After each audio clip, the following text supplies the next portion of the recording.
In Italy, love is not announced, it is revealed.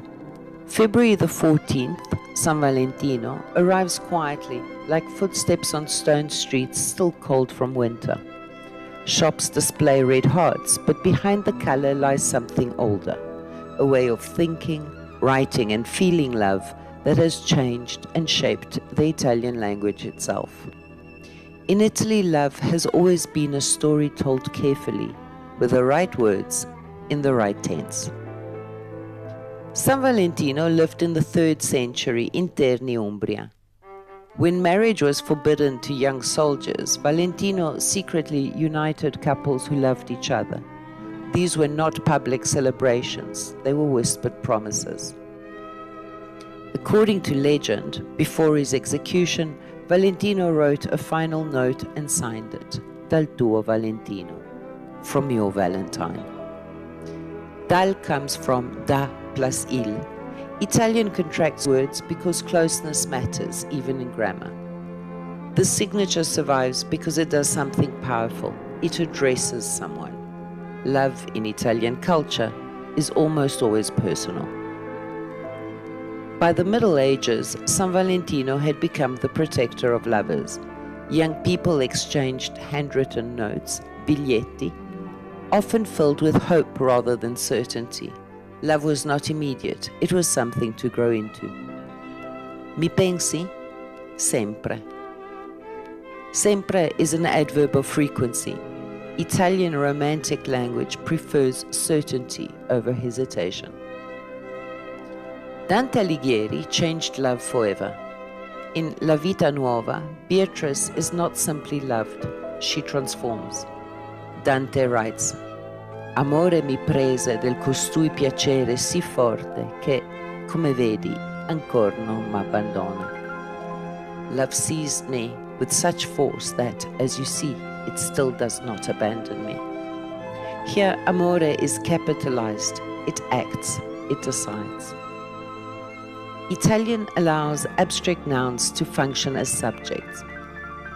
Love becomes the one who acts. Dante does not choose love. Love chooses Dante. This idea echoes through Italian culture. Love is often described as something that happens to you. If Dante's love is destiny, Petrarca's love is duration. His love for Laura is defined by longing, memory, and repetition. He writes in Canzoniere, Pace non trovo e non ho da far guerra, e temo e spero ed ardo e sono un ghiaccio. I find no peace, and yet I do not make war. I fear and I hope, I burn and I am ice. This is emotional contradiction expressed through structure. Petrarca's poetry lives in states, not actions. This mirrors the imperfetto, a tense used for emotions without clear boundaries.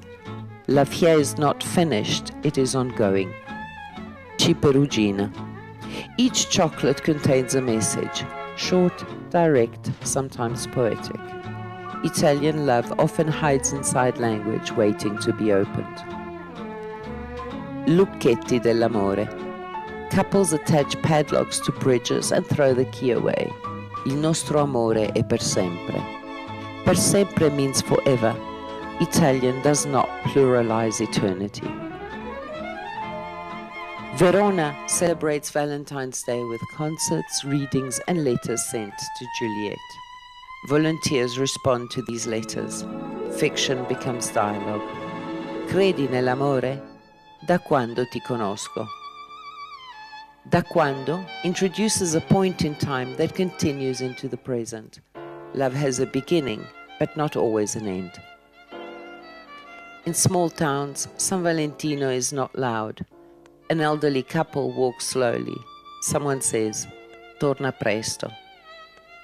Italian imperatives can be gentle. Love invites, it does not order. Ti amo, a deep romantic love. Ti voglio bene, affection and care. Mi manchi, I miss you. Mi manchi means you are missing to me. In Italian, emotion is something you experience, not something you control. Una storia d'amore. Marco vive a Firenze. Lavora in un piccolo bar.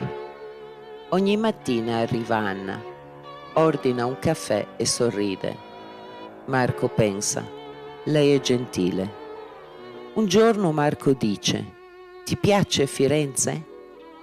Anna risponde, sì, ma mi piaci tu. Marco arrossisce, sorride. A San Valentino Marco scrive un biglietto.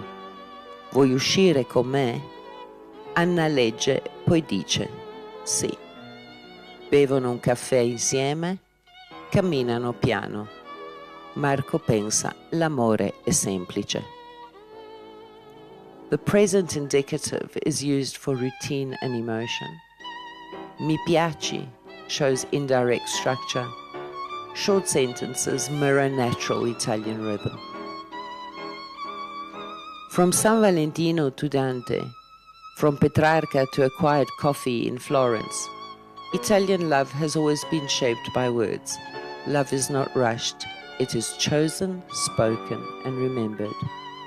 And sometimes, the most Italian thing you can say is simply, resto, I'll stay. If you enjoyed this journey through Italian culture, literature, and grammar, like this video, subscribe for more Italian stories and lessons, comment with your favorite Italian love word or quote. And remember, every sentence you learn is not just grammar, it is a way of belonging.